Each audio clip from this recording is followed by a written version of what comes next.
अब बस भी करो रोना, कितना रोगी तुम? Leave me alone. अच्छा ठीक है, चलो तुम्हारे डीजे को जाके सबक सिखा कर आते हैं। वो जा चुका है। चला भी गया? जिस रात को मैं उनसे आखिरी बार मिली थी उसी रात को चला गया। मतलब तुम ये कहना चाहती हो कि वो एक दिन भी रुक नहीं सका, है ना? अब बस भी करो रोना।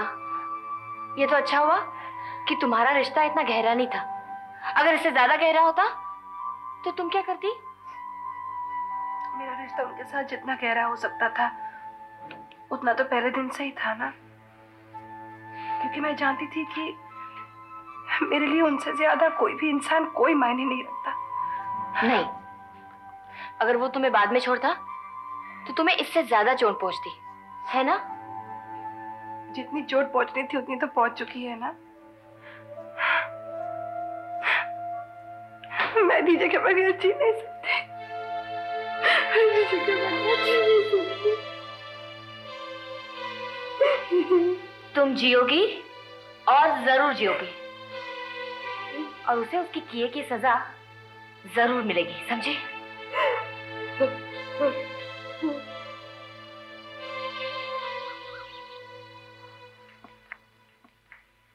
हाँ, आशीष,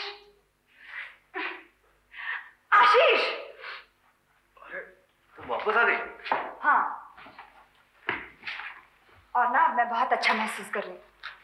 चलो अच्छा हो तुम शेखर से जेल में मिले, वरना हम लोग तो खामखा यही सोच रहे थे कि अगर शेखर से मिलने जेल में जाएंगे तो उसे कैसा लगेगा, क्या बात करेंगे। हाँ आशीष, बल्कि मुझे तो लगता है कि तुम्हें भी उससे मिलने चलना चाहिए था। तुम अगर उससे मिलते तो तुम्हें पता चलता कि वो जेल में रहकर भी कितना आजाद है और हम दोनों जेल के बाहर रहते हुए भी कितने बंधे हुए हैं। अच्छा। पता है आशीष, उसने इतने सारे डिजाइन क्रिएट किए हैं जेल में रहते हुए भी। वो एक पल भी बर्बाद नहीं करता, इतनी मेहनत कर रहा है वो। अच्छा हाँ, चलो अब उठो, मेरे घर चलते हैं और उन टेलर्स को ढूंढते हैं, अपना बिजनेस फिर से ठीक करते हैं। चलो। अभी चलना पड़ेगा क्या? हाँ बाबा, अभी इसी वक्त, वरना कल फिर शेखर बहुत सारे डिजाइन क्रिएट कर देगा और हम हाथ पे हाथ धरे बैठे रह जाएंगे। चलो। चलता हूँ बाबा, चलता हूँ। जल्दी चलो ना। चलो।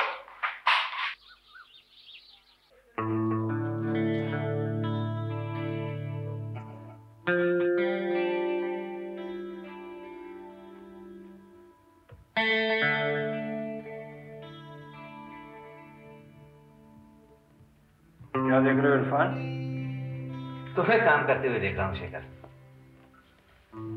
जब से तुम्हारी माँ ये कागज और पेंसिल तुम्हें दे के गई है ना, तब से तुमने एक मिनट भी चैन की सांस नहीं ली, बस काम में लगे हुए हो। तो क्या? तुम्हें ऐसा नहीं लगता इरफान कि तुम्हें भी ऐसा कुछ करना चाहिए? मुझे? अरे नहीं बाबा, मुझे तो कुछ आता ही नहीं है, मैं नहीं कर सकता। मैं बहुत ज्यादा पढ़ा लिखा नहीं हूं ना। इरफान, जिंदगी में कुछ क्रिएटिव चीज करने के लिए आदमी को पढ़ा लिखा होना जरूरी नहीं होता, समझे तुम? चलो लो, तुम भी ये डिजाइन बना लो। मैं? और ये डिजाइन? क्यों, क्या अर्ज है? अरे नहीं बाबा, मैं नहीं बना पाऊंगा शेखर, आता नहीं है मुझे बनाना। चलो ठीक है, डिजाइन नहीं पर रंग तो भर सकते हो ना। ये लो, मैंने ये 2-3 डिजाइन बनाए, यहाँ पे मैंने रंग लिख दिए, भर दो। चलो। मैं खामखा नहीं, लो लो लो लो लो, चलो लो। तो मैं कोशिश कर लेता हूँ, लेकिन तुम्हारे डिजाइन खराब हो जाएंगे। कोई प्रॉब्लम नहीं, खराब होगा तो देखा जाएगा। हाँ? इरफान, मैं और डिजाइन बना के दूंगा, तुम्हें रंग भरना पड़ेगा, समझे तुम? अरे इसको तो कर लूं, देखता हूँ। मैं तुम्हारी जिंदगी बदल दूंगा दोस्त। तुम्ही ने मुझे सिखाया है ना कि तुम जैसे लोगों के आगे मेरा दुख कुछ भी नहीं है। अब मैं तुम्हें सिखाऊंगा कि अपने गम को भूलकर जिंदगी में किस तरह आगे बढ़ा जाता है।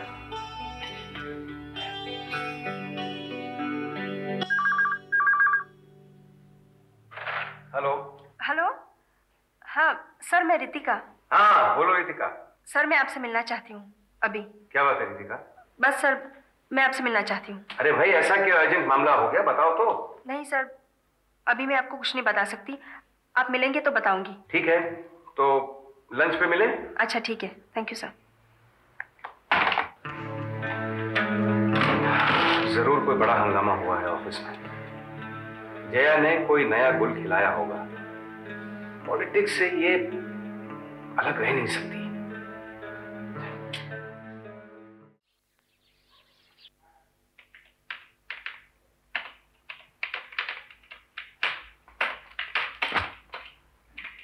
सुखबीर,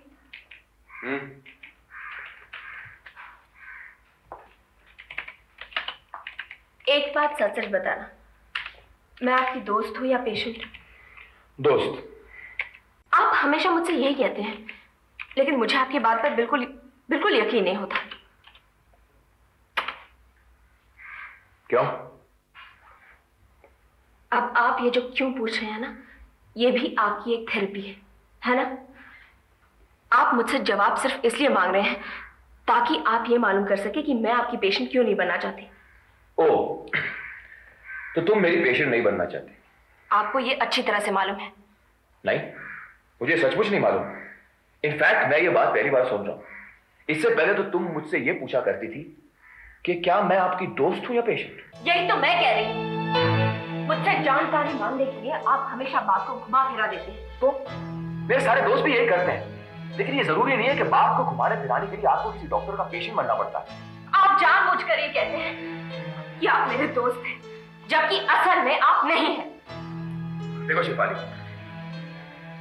तुम जब भी मेरी क्लिनिक में आती हो ना, तो मैं जानबूझकर कंप्यूटर पर काम करने लगता हूं या कोई किताब पढ़ने लगता हूं। पता है क्यों? क्योंकि तुम मेरी हर बात का मतलब निकालती हो। तुम्हें लगता है कि मैं तुम्हें हर बात कुरेद कुरेद कर पूछ रहा हूं।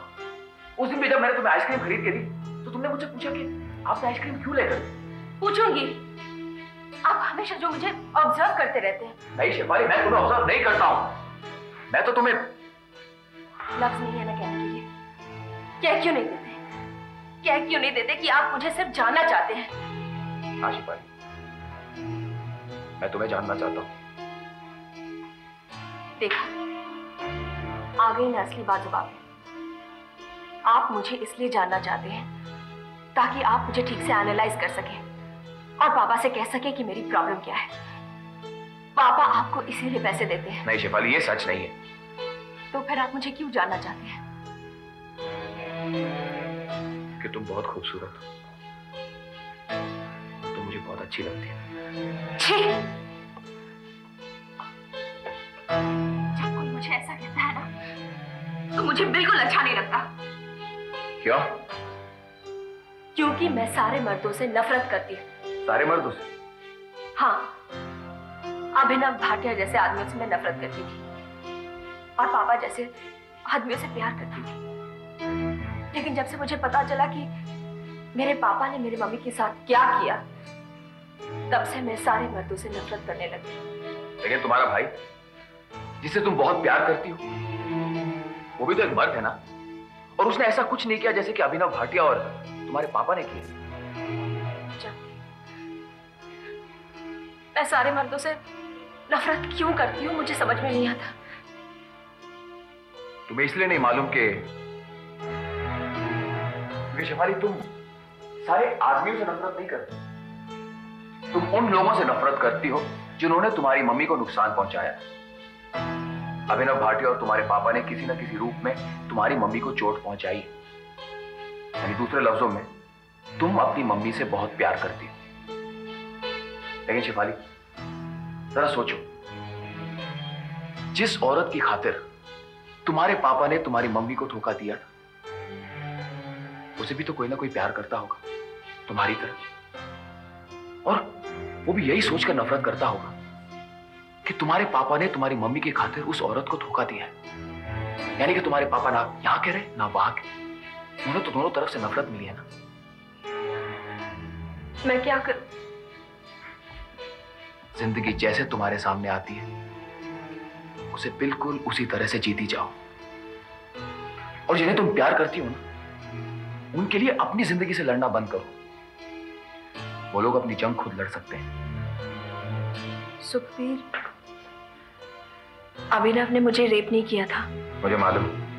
आपको कैसे मालूम है? तुम नहीं बताया। तुमने कहा था कि अभिनव ने तुम्हें रेप करने की कोशिश की, लेकिन इससे पहले कि वो कुछ कर सकता, तुम्हारी मम्मी वहां पर पहुंच गई और... लेकिन उसने रेप करने की कोशिश भी नहीं की थी। क्या? हाँ, वो सब मेरा नाटक था। मैंने ही पूरा प्लान चॉक आउट किया था। मुझे मालूम था कि मेरी मम्मी घर आने वाली है और इसलिए मैंने अभिनव को घर बुला लिया। और जब मम्मी आने वाली थी, मैंने जानबूझकर उसे अपने ऊपर गिरा लिया। मैं उसे अपने मम्मी की जिंदगी से निकालना चाहती थी। आप हंस रहे हैं? और नहीं तो क्या, तुमने ऐसी बेवकूफों जैसी हरकत की, लेकिन एक तरह से जो तुमने किया अच्छा ही किया। क्या?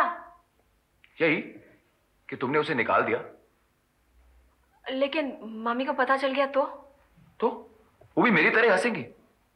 सुखबीर, वो किसी से प्यार करती थी और मैंने उसे मम्मी की जिंदगी से निकाल दिया। शेफाली, अगर वो उससे प्यार करती तो तुम्हारी बातों पर विश्वास करके वो निकाल ना देती। लेकिन कुछ नहीं। तुम जाकर सब कुछ सच सच तुम्हारी मम्मी को बता दो, इससे तुम्हें भी खुशी मिलेगी। लेकिन वो गुस्सा हो जाएगी। नहीं, तुम एक बार उनको कह के तो देखो। वो तुम्हारी मम्मी है, कोई दुश्मन नहीं। हाँ, ये तो है।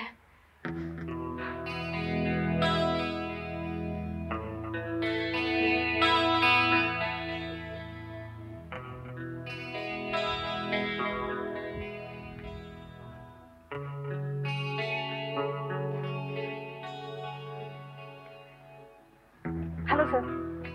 ओ hi Ritika. I am sorry sir, मैं लेट हो गई।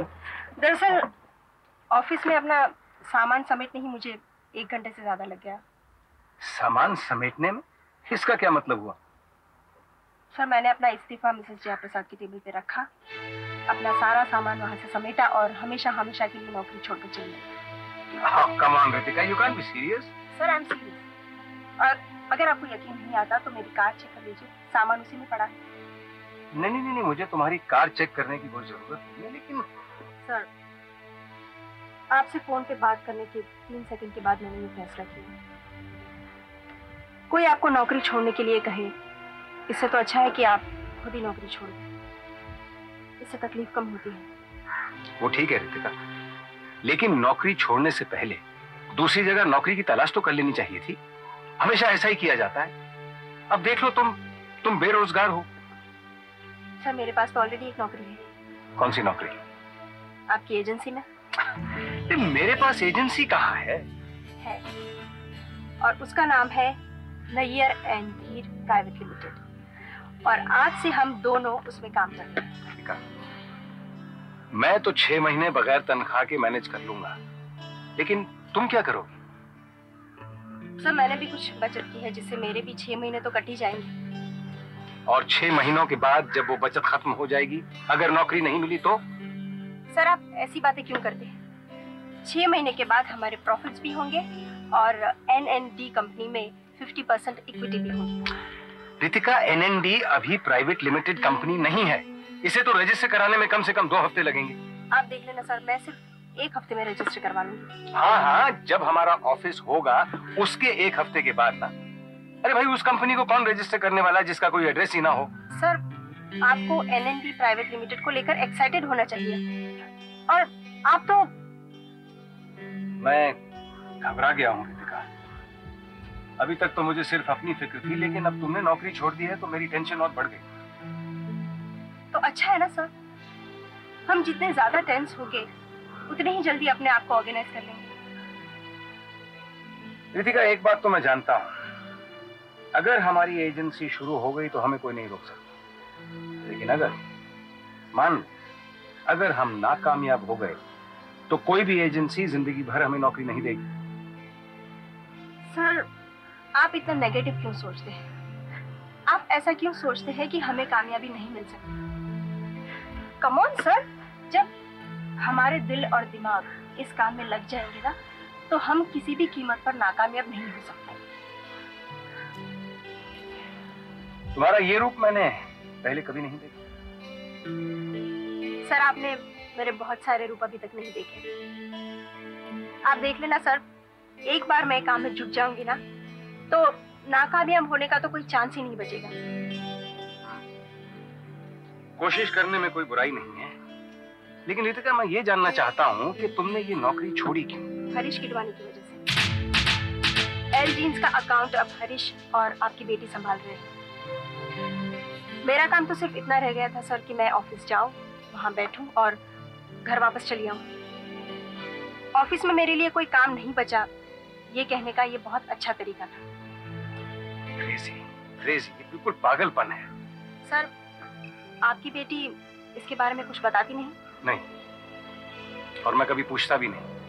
मैं नहीं चाहता कि रूपाली ऑफिस के इन पॉलिटिक्स में इन्वॉल्व हो जाए। बहुत छोटी है वो, बहुत इम्प्रेशनेबल है। इन बातों का उसके ऊपर गलत असर पड़ सकता है। सर, आप इस वक्त रूपाली की, एनएनडी की, दोनों की फिक्र छोड़ दीजिए। अब मैं हूं ना आपके साथ।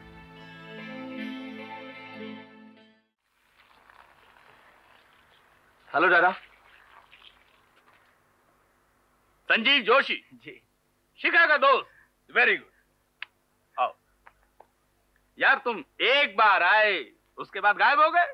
जी वो शिखा कॉलेज में मिल जाती है, यहाँ आने की जरूरत ही नहीं पड़ती। ओ, यानी जब शिखा कॉलेज नहीं जाती तब तुम यहाँ आते हो, जैसे आज आए हो। हमसे मिलने की इच्छा नहीं होती होगी। नहीं नहीं डाड़ा, ऐसी कोई बात नहीं है, आप मुझे गलत समझ रहे हैं। अच्छा बेटे। प्रीति, यह है संजीव जोशी, शिखा का दोस्त। ओह, वेरी गुड बॉय। बैठो ना। जी। कैसे चल रहा है कॉलेज? जी बस। तुम यहाँ क्या कर रहे हो? Ayesha, behave yourself. Hi Sanjeev, तुम कैसे हो? आयशा, शिखा को बुला के लाओ। जाओ। वो सो रही है। तो जगा उसे और कहो कि उसका फ्रेंड आया है। Ayesha, will you go now? जा रही हूँ ना, जा रही हूँ। बैठो बेटा। तुम शिखा के क्लास में पढ़ते हो? जी। शिखा, तुमसे कोई मिलने आया है। कौन?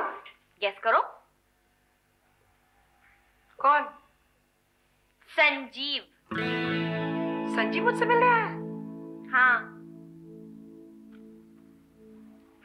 मुझे नहीं मिलना है उससे। Very good. ये हुई ना आयशा नेर की बहन जैसी बातें। मुझे नाज है तुम पर। अब मैं उस लंबू ठापड़े को जाके बताती हूँ कि मेरी बहन शिखा नेर तुमसे मिलना नहीं चाहती। उसके थोबड़े का रंग ना देखने जैसा होगा। वो साला समझता है क्या अपने आप को? उसका भाई किसी के भी जिंदगी के साथ खेल सकता है? हाँ? तू इधर ही चुप, आप भी जाके आता है।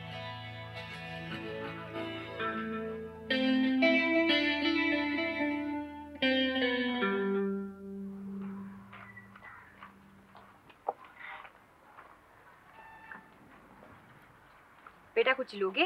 चाय। संजीव जी, शिखा ने कहा है कि वो आपसे नहीं मिलना चाहती। ठीक है, मैं चलता हूँ फिर। नहीं नहीं नहीं, बैठो ना, मैं जाके देख के आती हूँ। पता नहीं आयशा ने उसे बताया भी है नहीं कि उसे मिलने कौन आया है। मैंने उसे बताया और उसने जवाब दिया है कि वो उससे नहीं मिलना चाहती। प्रीति तुम जाओ ना। हाँ, ओफो मम्मी, मैंने बताया ना, कोई फायदा नहीं है, वो यहाँ नहीं आएगी। आप लोग क्यों तकलीफ करते हैं, मैं फिर किसी दिन आ जाऊंगा। हाँ प्लीज। वैसे भी मैं कल मिल लूंगा शिखा से कॉलेज में। चलता हूँ। बेटा मैं तुम्हें बाहर तक छोड़ के आता हूँ। बैठो। आयशा, इस तरह से बदतमीजी करते हुए शर्म नहीं आती तुम्हें? मैंने कोई बदतमीजी नहीं की, वो इसी के लायक है। और अगर शिखा समझती है कि वो उसे नहीं मिलना चाहती तो नहीं मिलना चाहती। आयशा, एक बात अच्छी तरह से समझ लो, अगर किसी ने कत्ल भी किया हो और वो आपके घर में आता है, इसका मतलब वो माफी मांगने आया है। संजीव ने चाहे कुछ भी किया हो, अगर वो यहाँ आया है इसका मतलब वो शिखा से माफी मांगने आया है। और कुछ भी हो, किसी भी मेहमान के साथ इस तरह से सुलूक करने का कोई हक नहीं बनता हमें। मम्मी, संजीव ने शिखा को चोट पहुंचाई है। कैसे? वो मैं आपको नहीं बता सकती। क्यों? मम्मी, कुछ बातें ऐसी होती है जो हम आपको नहीं बता सकते। आयशा, मुझे बात बताने की तो छोड़ो, तुम्हें तो ये भी नहीं पता कि इसके सामने क्या बात करनी चाहिए क्या नहीं। अच्छा? हाँ, और इनफैक्ट तुम्हें ये बात मुझे बतानी चाहिए, इसलिए कि मैं तुम्हारी माँ हूँ, ताकि किसी प्रॉब्लम का हल निकाल दूँ। Okay okay. बताओ फिर। शिखा संजीव के भाई डीजे से प्यार करती थी और वो भी उससे प्यार करता था, और कुछ दिनों तक वो उसे बेवकूफ बनाता रहा। कब से चल रहा है ये सब? बस कुछ ही हफ्तों से। लेकिन फिक्र मत करो, शिखा ने कोई भी गलत काम नहीं किया। उसने तो उसको अब तक किस भी नहीं किया, ऐसे शिखा ने मुझे कहा है। Ayesha please mind your language. मेरी मम्मी बात तो सुनो आगे। अभी कुछ दिनों पहले उसके एक्स गर्लफ्रेंड का खत आया अमेरिका से, जिसकी शादी भी हो चुकी है, डिवोर्स भी हो चुका है, उसका बच्चा भी है। और पता है डीजे ने खत मिलने के बाद क्या किया? क्या किया? उसने अपना बैग पैक किया और वो स्टेज चला गया। और उसने शिखा को कहा कि उसे उसकी फिक्र है, और इस बात को शिखा प्यार समझ बैठी। एनीवे, शिखा कहती है कि इन बातों को वो भूल जाएगी। क्या उम्र थी उसकी? होगा 29-30 का। वो हमारे कॉलेज में इकोनॉमिक्स डिपार्टमेंट में हेड था। इसका मतलब है उसने शिखा का दिल काफी दुखाया। अब पता चला शिखा संजीव से क्यों नहीं मिलना चाहती। लेकिन इसमें संजीव की क्या गलती है? सबसे बड़ी गलती ये है कि उसी के वजह से वो दोनों मिले थे, और दूसरी गलती ये है कि वो डीजे का भाई है। और तीसरी गलती सुननी है आपको? क्या? जब डीजे जा रहा था तो संजीव ने उसे रोका तक नहीं। मुझे शिखा से बात करनी पड़ेगी, बहुत चोट पहुंची होगी उसको।